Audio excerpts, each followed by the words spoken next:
Hai,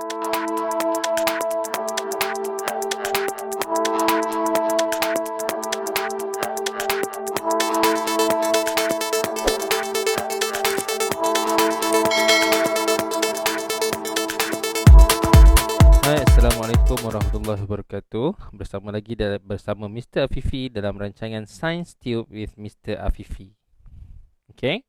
Baik, jadi hari ini kita akan sambung pelajaran kita, subjek sains, iaitu sains tahun 2, unit 6, iaitu terang dan gelap. Sebelum ini kita dah belajar tentang episod yang sebelum ini, iaitu tentang tumbuh-tumbuhan. Kemudian sebelum tu kita ada haiwan, okey. Dan sebelum tu lagi kita ada manusia dan sebagainya. Baik, jadi hari ini kita nak masuk ke topik yang baru, iaitu terang dan gelap. Okey, macam mana semua? Sihat ke? Nampak cikgu batuk sikit. Tapi bukan batuk sebab virus So ni mungkin tekak cikgu lah. Okey. Jadi cikgu harap kamu semua sihat. Okey, kalau sihat cuba angkat tangan sikit. Angkatlah tangan. Okey, okey, bagus. Baik, tak apa. Okey, jadi kita akan teruskan dengan topik kita kali ini, iaitu terang dan gelap. Okey, baik, kita akan berpandukan buku teks kamu. Okey, cikgu dah bawakan buku teks kamu sekali dekat sini. Kamu jangan risau kalau kamu tak ada buku teks. Okey. Baik. Jadi terang dan gelap ni kalau kita tengok, okey. Biasanya okey, senang aja. Kamu dah tahu terang, kamu tahu gelap. Okey, apa dia terang? Terang ni macam cikgu lah. Kamu nampak cikgu, cikgu nampak kamu. Okey. Kita berada dalam suasana yang kita nampak segala benda, itu adalah terang. Okey. Apabila gelap, kita tak nampak. Okey, ataupun kita kurang nampak. Bila? Pada waktu malam. Ataupun dekat rumah waktu malam kamu tak pasang lampu. Itu gelap. Okey. Itu secara tak formal lah. Okey, baik, jadi kita tengok. Baik, kita tengok sekarang ni. Okey, baik. Ini adalah suasana di mana? Cuba kamu agak. Ni di mana? Di kebun getah. Baik, ini suasana di kebun getah. Biasanya orang pergi kebun getah ni ataupun orang pergi menuri getah pada waktu pukul berapa? Pukul berapa? 10 malam? No. 8 malam? Tak. Okey, biasanya orang pergi ke kebun getah untuk menuri getah, iaitu biasanya mereka bermula daripada jam 4 ataupun 5 pagi. Okey. Kemudian habis sekitar pukul 8, pukul 9 pagi dah habis menoreh. Itu zaman cikgu dululah. Dulu cikgu kecil-kecil pun cikgu menori getah, tolong atuk cikgu. Okey. Jadi ni dia kata apa? Ibu, cahaya lampu saya semakin malap. Nampak? Dia gunakan lampu apa ni? Dia guna lampu suluh dekat kepala dia. Okey. Dan ibu dia pun sama gunakan lampu suluh di kepala. Sebab apa mereka guna lampu suluh? Sebab keadaan yang gelap. Okey, dia kata apa? Mungkin bateri kekurangan tenaga. Nanti kita tukar yang bateri baru. Baik. Jadi barulah cahaya itu akan semakin terang kembali. Apakah yang dilakukan oleh ibu dan anak? Mengapa mereka menggunakan lampu suluh? Okey, mereka sedang menori getah. Anak dia sedang nak buat apa ni? Tengah nak buka bekal makanan dan juga bekal air. Mungkin dia orang baru nak sarapan pagi. Okey. Jadi mereka perlukan lampu. Kenapa? Kerana kawasan itu adalah gelap. So bila kita gelap, apa yang kita boleh gunakan adalah cahaya daripada lampu. Okey. Baik. Jadi sekarang ini kita nak tengok sumber cahaya. Kamu dah tahu tadi, bila kita gelap, kita memerlukan cahaya ataupun kita memerlukan sinar. Okey. Baik, jadi dari mana datang cahaya? Cahaya merupakan keperluan penting dalam kehidupan kita. Nampak ni ditulis sini. Cahaya diperoleh daripada pelbagai sumber. Contohnya, ada 3 sumber yang utama yang akan kita belajar hari ini. Yang pertama, cahaya datang daripada matahari. Kamu pun tahu matahari. Okey, matahari ni ada pada waktu bila?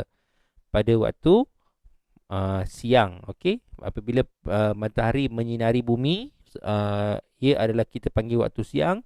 Apabila dia menyinari bahagian bumi yang lain, kita panggil waktu itu sebagai waktu malam. Okey, jadi pada waktu siang matahari merupakan sumber cahaya utama. Ya. Okey, kita tak perlu nak pasang lampu kalau keadaan tu dah terang. Kita tak perlu nak suluh-suluh lagi pasang lampu kereta, tak perlu. Okey, cahaya daripada matahari ialah sumber cahaya semula jadi. Maksudnya benda ni bukan kamu pasang.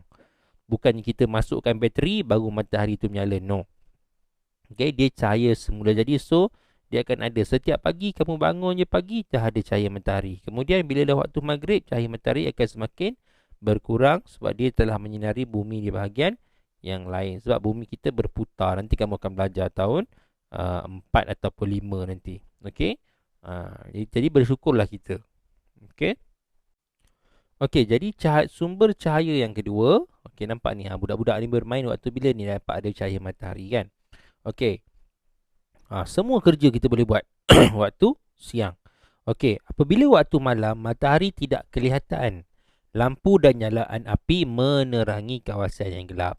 Ini adalah sumber kedua cahaya kita yang kita ada sekarang ini, iaitu lampu. Okey, lampu ni. Okey, terdapat pelbagai jenis lampu, iaitu seperti lampu jalan, lampu kereta dan lampu rumah. Macam kamu berada dalam rumah, bila waktu malam kamu akan buka lampu rumah. Bila kamu berada dalam kereta pada waktu malam, ayah kamu ataupun mak kamu akan membuka suis lampu kereta untuk menyinari jalan. Okey, kalau kamu berada dekat tepi jalan, kamu akan ada lampu jalan untuk membantu kamu melihat di waktu malam. Okey, itu adalah pentingnya lampu dan ia adalah sumber cahaya yang kedua di dalam untuk menyinari kita. Okey, yang ketiga adalah api. Cahaya juga dapat diperoleh daripada api seperti nyalaan lilin, pelita dan obor. Yang inilah biasa kamu tengok waktu raya kan, orang pasang pelita kan sebab kamu nak main bunga api kan. Okey, api tu memberikan cahaya. Okey, jadi pada zaman dulu, masa zaman atuk-atuk kamu duduk hidup dulu, masa zaman nenek kamu hidup, masa itu tak ada lagi lampu yang macam kamu duduk ni. Tak ada yang atuk kamu tak boleh tekan switch terus menyala lampu, tak ada. Masa zaman dulu tak ada. Okey, zaman dulu atuk dan nenek kamu menggunakan inilah, menggunakan pelita, menggunakan api, lilin dan sebagainya untuk menyinari mereka pada waktu malam. Kamu bayangkan kamu nak baca buku malam-malam, okey, tak ada lampu macam sekarang ni. Kamu pakai lilin saja, susah tak kamu nak membaca? Macam itulah mak dan ayah kamu dulu yang hidup pada zaman dahulu membaca dan juga mengulang kaji pelajaran. Susah, itu pun mak ayah kamu boleh berjaya. Jadi kamu yang ada lampu yang cukup banyak ni, terang, kamu pasang ada lampu kuning, lampu merah, lampu hijau, semua jenis lampu ada. Jadi kita kena belajar betul-betul dan bersyukur atas nikmat yang Allah berikan. Okey, boleh? Okey, baik. Jadi dia kata, okey, kita tengok soalan dekat bawah ni. Dia kata apa? Adakah kunang-kunang boleh dijadikan sumber cahaya? Kamu tahu tak kunang-kunang ni apa? Kunang-kunang ni adalah satu serangga yang di ekor dia tu ada cahaya. Kalau kamu padam lampu, kamu boleh nampak cahaya kecil je. Dia ada cahaya bip bip bip macam tu kan. Dia tak ada bunyi kan. Okey, tapi dia ada cahaya. Itu adalah kunang-kunang.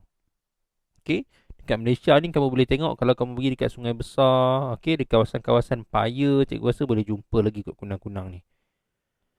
Jadi dia kata, adakah kunang-kunang boleh dijadikan sumber cahaya? Dia menghasilkan cahaya sendiri. Tetapi boleh tak kita gunakan sebagai sumber cahaya? Boleh tak? Okey, ada yang kata boleh, ada yang kata tak boleh. Okey, untuk yang kata boleh, dia kata sebab apa? Sebab dia ada cahaya. Tetapi kita nak menjadikan sumber cahaya. Maksudnya, adakah kalau kamu nak memasak, kamu nak terangkan dapur kamu, kamu panggil kunang-kunang. Kunang-kunang, mari sini. Saya nak memasak. Ataupun kamu nak baca buku, kunang-kunang, mari sini, saya nak membaca. Cukup tak cahaya kunang-kunang itu untuk menerangi ataupun menjadi sumber cahaya? Tak cukup. Okey, jadi sebab itu kalau soalan ini dia kata adakah kunang-kunang boleh dijadikan sumber cahaya? Jawapannya adalah tidak boleh. Mengapa? Kerana sumber cahaya yang dihasilkan oleh kunang-kunang tidak mencukupi. Okey. Baik. Okay, jadi kita tengok, ini adalah aktiviti terang dan gelap. Kamu boleh cuba dengan family kamu, adik-beradik kamu. Kalau kamu ada buku teks, kamu boleh rujuk ya. Ni di muka surat 64. Okey, kita tak buatlah eksperimen lagi ya. Okey, jadi kita akan teruskan dengan bayang-bayang. Okey, apabila ada cahaya akan wujudnya bayang-bayang. Okey, jadi dikata kenapakah objek hitam itu mengikuti kita? Dia tanya ayah dia. Itulah bayang-bayang. Bagaimana bayang-bayang terbentuk? Okey, paling senang. Bayang-bayang terbentuk apabila ada cahaya dan juga ada objek yang kita panggil apa? Menghalang cahaya tersebut. Sebagai contoh, kamu tengok dekat baju cikgu ni, nampak tak? Sekejap, ada tak cahaya? Ada tak cahaya? Okey, susah. Cikgu tunjuk satu contoh tapi tak boleh juga ya. Okey. Cikgu tak boleh nak tunjuk sekarang sebab cikgu tak ada contoh cahaya. Okey, cikgu cuba guna handphone cikgu lah. Okey, sekarang ni ada handphone cikgu. Okey, sedang menyuluh ke arah cikgu. Jadi bila cikgu halang cahaya tersebut, kejap Okey, nampak tak pada muka cikgu ni ada bayang-bayang? Nampak tak? Nampak? Okey. Cahaya tu sedang menghala ke muka cikgu. Bila cikgu menghalang cahaya tu dengan tangan cikgu, maka terhasillah bayang-bayang di muka cikgu. Okey. Jadi bayang-bayang ini dia terhasil macam mana? Apabila ada objek yang menghalang cahaya. Okey. Sebagai contoh ni, nampak ni. Ada matahari dekat sini. Kemudian apabila manusia ni menghalang cahaya matahari untuk sampai ke tanah, jadi wujudlah bayang-bayang mereka yang menghalang tu. Kalau dia halang tu bentuk manusia, manusialah. Kalau dia halang tu bentuk tanganlah yang akan ada bayang-bayang di tanah. Okey. Baik. Jadi ini adalah eksperimen ataupun uji kaji untuk menghasilkan bayang-bayang. Okey. Yang ini nanti kita akan buatlah. Mungkin cikgu akan buat satu episod khas untuk kita buat eksperimen dan juga latihan. Okey. Baik, dan kita tengok sikit lagi. Nampak ini kesimpulan dia cikgu kata tadi, bayang-bayang terhasil apabila cahaya dihalang oleh objek. Cahaya dihalang oleh objek, maka terjadilah bayang-bayang. Okey. Baik, bagaimana pula kejelasan bayang-bayang? Kejelasan ni maksudnya bayang-bayang tu ada yang pekat atau kita panggil pekat, kita panggil bayang-bayang tu jelas ataupun tak jelas bayang-bayang tu. Macam ni nampak cikgu halang cahaya, tengok dekat baju cikgu ni, ada tak bayang-bayang? Ada kan, tapi tak berapa nak jelas. Okey, berbanding dengan cahaya yang cikgu suluh dekat muka cikgu tadi. Okey, apakah dia punya kita panggil sebab dia? Okey, apakah yang mempengaruhi kejelasan bayang-bayang ni? Okey, yang ini dia buat aktiviti, nampak? Okey, menggunakan dia suluhkan cahaya dan juga dia halang cahaya itu menggunakan bentuk bintang, lalu terhasillah bayang-bayang pada kertas yang gelap. Okey, satu lagi digunakan kertas yang jernih ataupun kertas yang kita panggil apa? Semi lutsina. Okey, yang dia boleh tembus sikit tu. Jadi bila dia letakkan cahaya dan juga letakkan barang ni, nampak bayang tu tak berapa jelas. Okey. Baik, jadi itulah punca dia yang mempengaruhi kejelasan bayang-bayang, iaitu jenis objek tersebut. Okey. Okey. Baik. Jadi inilah yang digunakan oleh orang, kalau kamu perasan orang Kelantan banyak guna menggunakan bayang-bayang ni. Mereka boleh buat hiburan pula. Dia boleh buat pertunjukan, iaitu permainan bayang-bayang ataupun kalau di Kelantan kita panggil sebagai wayang kulit. Permainan bayang-bayang yang popular ialah wayang kulit. Pernahkah kamu menonton wayang kulit? Inilah rupanya wayang kulit. Dia menggunakan bayang-bayang dan bayang-bayang dia tu melakonkan watak sesetengah. Dia akan bagi watak. Contoh macam ni, nampak objek watak macam ni, bayang-bayang watak yang terbentuk adalah begini. Kita zoom sikit ya. Okey, kita tengok macam mana bayang-bayang dia terbentuk. Okey, ni nampak dia buat macam ni. So bayang-bayang yang terbentuk macam ni, nampak menghampiri watak yang sebenar, betul tak? Okey, jadi bagaimana dia memanipulasi bayang-bayang untuk membuat sebuah cerita. Okey, jadi dia berlakon, dia cerita. Nak tengok tak macam mana video wayang kulit. Okey, cikgu tunjukkan sikit ya. Ini adalah contoh video wayang kulit yang ada di Kelantan. Okey, cikgu tunjuk sikitlah. Ini okey. Ini adalah di belakang dia. Bagaimana mereka bermain wayang kulit. Dia suluh cahaya lampu daripada belakang, kemudian dia letakkan objek di depan lampu tersebut. Jadi di situlah berlakunya bayang yang akan terbentuk dan mereka membuat lakonan. Pengasa antara yang ramai-ramai pengasa. Apa cikgu? Sumpah dengan dua bayang ke atas kepala kita. Okey, ini adalah contoh wayang kulit. No, this is not Superman. This is a Superman. Wali Jono. Kamu dengar tak? Kamu dengar tak yang apa yang gelak-gelak kat belakang tu? Nampak budak-budak pun suka tengok, orang dewasa pun suka tengok wayang kulit ni. Tapi dia banyak yang ada di Kelantan. Ni hiburan orang zaman dululah. Sebab mereka tak ada panggung wayang, mereka tak ada pawagam apa semua nak tengok movie macam kamu sekarang kan. Jadi itulah hiburan mereka. Okey, baik. Jadi dia kata apa? Kita tengok soalan last ini. Amin dan Khairul masing-masing menghalakan cahaya lampu ke sebatang pokok dari arah yang berbeza. Amin belah sini, Khairul belah sini. Okey, berapakah bayang-bayang pokok yang akan terbentuk? Okey, berapa? Berapa bayang-bayang yang akan terbentuk? Okey, bayang-bayang yang terbentuk akan terbentuk ialah 2. Sebab apa? Sebab ada 2 sumber cahaya. Apabila ada 2 sumber cahaya, maka 2 bayang-bayang akan terbentuk, satu di sebelah sana dan satu ke sebelah sini. Okey, kalau satu sumber cahaya, satu bayang-bayang sahaja. Okey, baik. Jadi ini adalah permainan mencipta wayang kertas yang ini kamu boleh cuba. Okey, ada segala arahan dekat sini. Kamu boleh tengok muka surat 70 dan juga 71.